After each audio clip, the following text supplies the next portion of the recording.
வரும் வெள்ளி முதல் உங்கள் அபிமான திரையரங்குகளில் ஓஹோ எந்தன் பேபி.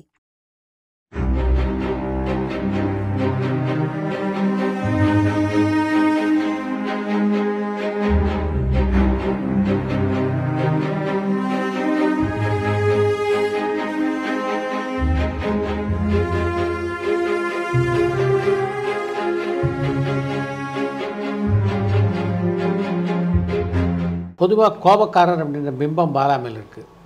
நீங்கள் பக்கத்துலேருந்து பார்த்தீங்க, எப்படிப்பட்டவர்? குழந்தை சார் அண்ணன்.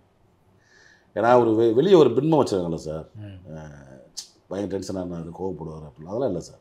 அடிப்பார், இது பண்ணுவார், அப்படி இப்படிலாம் ஒரு மித்து இருந்தார். அப்படிலாம் எனக்கு எந்த இடத்துல அடித்தார், எங்கே அடித்தார், என்ன எப்படி அவர் அப்படி ஒன்றும் தெரியவே செய்யலை. ரொம்ப பாசம் மிகுந்த ஒரு மனிதர் சார் அவர். நீங்கள் பழைய பார்த்தா இப்போ க்ளோஸாக பழனா தெரியும், ரொம்ப பேரன்பு செலுத்திடுவார். அவரும் இன்னொரு இளையராஜா சார் மாதிரி வெளியே பார்க்குறதுக்கு தான் அவ்வளோ டஃப், அது பாலா அதில் அப்படின்னு.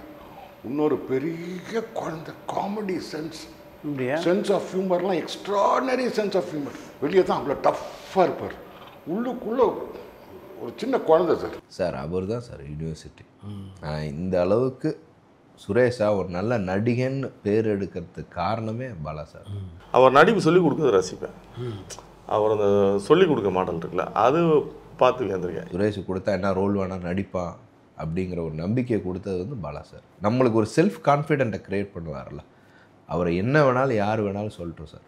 ஸ்கூல் ஆஃப் ஆக்டிங்னா அவர் தான். பாரதிராஜா சாரோட மேக்கிங் வீடியோலாம் பழைய வீடியோவில் பார்த்தீங்கன்னா, அவர் இப்போ ஷூட் பண்ண காலத்தில் நம்ம இல்லைன்றது.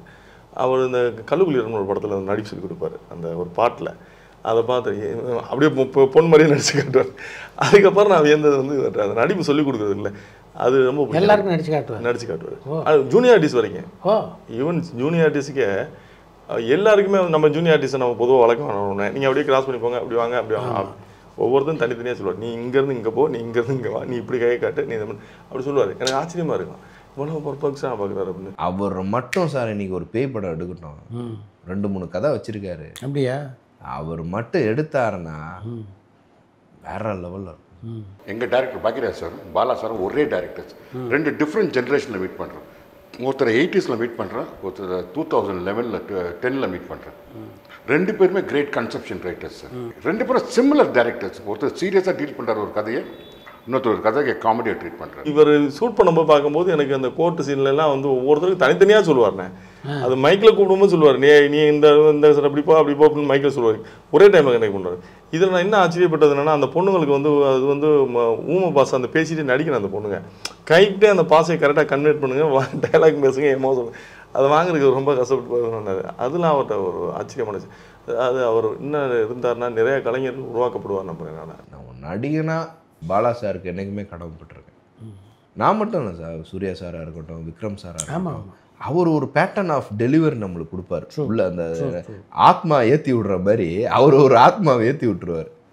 எங்கே சார் எந்த படத்தை நடிக்கும் போது அவர் ஞாபகம் வந்துடும். இல்லைன்னா தமிழ் துறையில் அவரை மாதிரி இயக்குநர்கள் இருக்கிறதுனால இங்கே தமிழ் சினிமாவுக்கு நிறைய கலைஞர்கள், புது கலைஞர்களை உருவாக்கலாம். நான் அப்படி ஒரு இன்ஸ்டியூட் மாதிரி தான் அவர் பார்க்குறேன். நான் நிறைய நடிகர்களை உருவாக்கலாம். இன்றைக்கி என்ன நடிகர்களுக்கு வந்து நடிப்பு தெரியாமல் நிறைய பேர் வர்றாங்க. சும்மா நம்ம அழகாக இருக்கோம், 6 பேக் வச்சுருக்கோம், நம்ம அழகாக இருக்கான்னு வராங்க.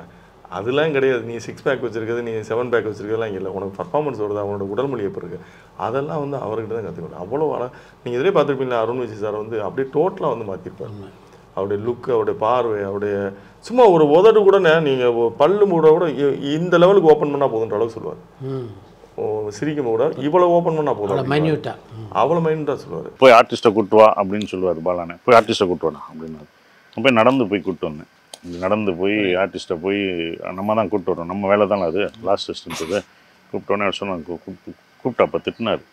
ஆர்டிஸ்ட் சொன்னால் என்ன நடந்து போகிறேன், ஃபஸ்ட்டு நடந்தெல்லாம் போகிறேன், ஓடணுண்டானார். அன்னைக்கு ஓடினவன் தான் சார் இன்னைக்கு வரைக்கும் ஓடிக்கிட்டு இருக்கேன். அன்னைக்கு ஓடினவன் தான் இன்னும் வரைக்கும் ஓடிக்கிட்டு இருக்கேன். ஓடணும் போது அதுக்கப்புறம் வந்து நான் நிற்கவே இல்லை சார்.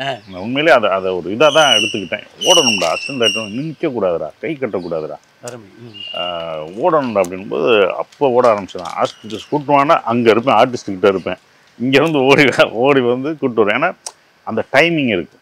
நம்ம ஸ்லோவாக போனாலுமே ஒவ்வொரு நிமிடமும் கணக்கெடுக்கப்படுது சார். ஒவ்வொரு நிமிடமும் கணக்கிடப்படுகிறது. எல்லா விஷயத்துக்கும் ஒரு இது. அவங்க லேட்டாக வந்தாலுமே நம்ம தான் ரெஸ்பான்சிபிலிட்டி. அது அசிஸ்டன்ட் டைரக்டருக்கு தான். ஏன்னா ஒரு அடுத்த ஷாட்டை கொண்டு போகிறது யார் கையில் இருக்குன்னா அசிஸ்டன்ட் ரைட்டர்ஸ் கிட்ட தான் இருக்குது. எனக்கு என்னென்னா நண்பராக இருந்ததுனால டிஸ்கஷன்லேயே எனக்கு ஸ்கிரிப்ட் தெரியும், எல்லாமே தெரியுன்றதுனால எனக்கு வந்து ஓகே இதுதான் வேணுன்றது, அவர் இதை தான் எதிர்பார்க்குறாருன்றது நான் எடுத்து கொடுத்துருவேன். ரொம்ப கஷ்டமான காலகட்டம், நிறைய திட்டு வாங்கியிருக்கேன், கோச்சிட்டு போயிருக்கேன், திருப்பி வருவேன், திருப்பி பாலா வந்து கூப்பிட்ட உடனே வந்துடுவேன் நான். ஆனால் எல்லாவற்றையும் தாண்டி இன்னைக்கு பார்க்கும் பொழுது நான் ஒரு டைரக்டராக என்னோட அசிஸ்டண்ட்டை வேலை பார்க்கும்போது தான் பாலா செஞ்ச எதுவுமே தப்பு இல்லைன்னு தோணும். அன்னைக்கு எனக்கு தப்பாக தோணியிருந்தா கூட இன்னைக்கு எதுவுமே எனக்கு தப்பாக தோணாது. விசித்திரன்லாம் நடித்து முடிச்சுட்டு கிட்டத்தட்ட விசித்திரனுக்கு 75 அவார்டு இன்டர்நேஷ்னல் அவார்டு வாங்கினேன் நான். விசித்திரன் நடித்து முடிச்சுட்டு அந்த படம் எல்லாம் பண்ணிவிட்டு ஃபுல்லாக பார்த்துட்டு எனக்கு இங்கே வாடான்னு சொல்லி அவர் தான் எனக்கு 5 நாள் டப்பிங் பண்ணோம் அந்த படத்துக்கு. 5 நாள் டப்பிங் காலைல 7 மணிக்கு வந்துடுவார் சார் அவரா? ஆமாம், 7 மணிக்கு வந்துட்டு ஈவினிங் வரைக்கும் பாலான்னு உட்காருவார் டப்பிங்கில். என் கூடயே உட்காந்து அவ்வளோ டைலாக்ஸ் இல்லை சார் அந்த படம் ஃபுல்லாகவே, அது டீட்டெயிலிங் அவ்வளோ ஜாஸ்தியாக இருக்கும். ஸோ அவரே கூட உட்காந்து 3 நாள் டப்பிங்கை திருப்பி ரிவைஸ் எடுத்தார். திருப்பி அது இல்லைடா வேறு மாதிரி இருக்கலாம், நம்ம திருப்பி எடுப்போம்டா அப்படின்னு. அவ்வளோ இன்ட்ரெஸ்டடா அந்த படம். அப்போ தான் அவர் நம்ம மேலே அந்த காட்டுற அந்த அஃபெக்ஷன் இருக்குல்ல, இதுதான் சூர்யாட்டையும் காட்டுவார், இதுதான் விக்ரம் அவர்கிட்டையும் காட்டுவார். அவர் நினச்சிப்பார், இது என்னோட பொருள், இது என்னோட தம்பி அப்படின்னு சொல்லி அந்த உரிமை வர்றதுனால சில விஷயங்கள் நடக்கும். பட் அந்த உரிமையை அவர் எடுத்து அவர் கூட வந்து நம்ம கிளே மாதிரி கையில் கொடுத்துட்டு அவர் உருவாக்கி ஒன்று கொடுப்பார் சார். ஒரு ஸ்டேஜில் நான் வந்து அந்த ஃபர்ஸ்ட் லுக் போஸ்டர் ஓட்டும் போது அவர் எனக்கு ஒரு ரெக்வஸ்ட்னு சொல்லி ஃபோன் பண்ணார். என்னன்னு, சூர்யா சார் மட்டும் போஸ்டர் ஓட்டாதீங்க, அவங்க வீட்டுக்கிட்டே ஓட்டாதீங்கன்னாரு. எதுக்கு ஓட்டாதீங்கன்னு சொல்கிறாரு எனக்கு புரியல, எனக்கு பயமாயிடுச்சு. என்னென்னா வந்து ஒருவேளை எதுவும் டிஸ்ட்ரிபியூட்டருக்கு நம்மளோட சொல்லியோ ஒரு அப்படின்ட்டு பயந்துருந்தேன். அதுக்குள்ளே என்ன திரும்ப அவர்கிட்ட கேட்கலாம்னு சொல்லி பண்ணும்போது அதுக்குள்ளே நந்தகோபாலுக்கு அந்த போஸ்டர் ஓட்டார்ல அவருக்கு ஒரு வாய்ஸ் மெசேஜ் போட்டார் போல, அந்த ஏரியாவில் ஓட்டாதீங்க.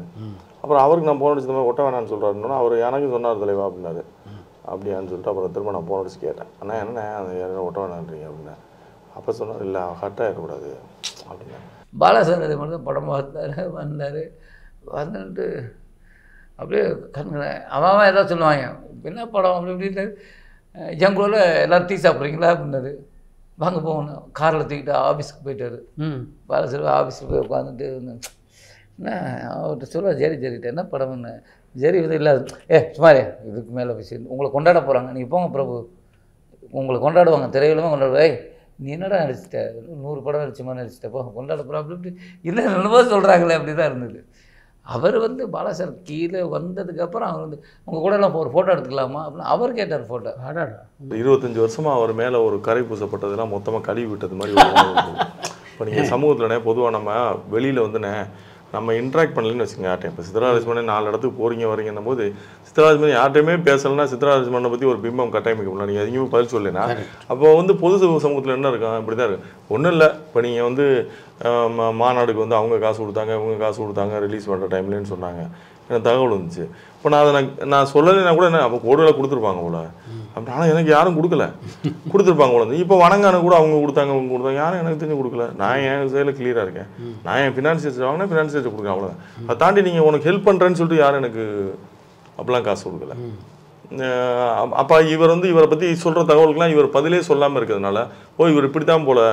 அவரும் படத்துலலாம் பார்த்தீங்கன்னா அப்படி சீரியஸாக தானே இருப்பார், அப்படியே கோபமாக இருக்க மாதிரி இருப்பார். அப்போ இவர் இப்படி தான் போலன்ற மாதிரி ஒரு தோட்டம் இருந்ததில்ல, அதையெல்லாம் மொத்தமாக உடச்சி விட்டாச்சு. அதை தாண்டி அவருக்கு எல்லா சேனல்லையும் உட்காந்து இன்டர்வியூ கொடுக்கும்போது அவருடைய எதையுமே மறைக்காமல் ஓப்பனாக நான் இப்படித்தான் அப்படின்னு சொல்கிறது இருக்குல்ல, அப்போ மக்கள்கிட்ட வந்து அவர் மேலே வந்து ஒரு நல்ல மரியாதை வந்துச்சு நான் நினைக்கிறேன். பரபரப்பான சினிமா செய்திகள், நட்சத்திரங்களின் பேட்டிகள், சினிமா வரலாறு ஆகியவற்றை பார்க்கவும் படிக்கவும் உங்களுக்கான இணையதளம் touringtalkies.co.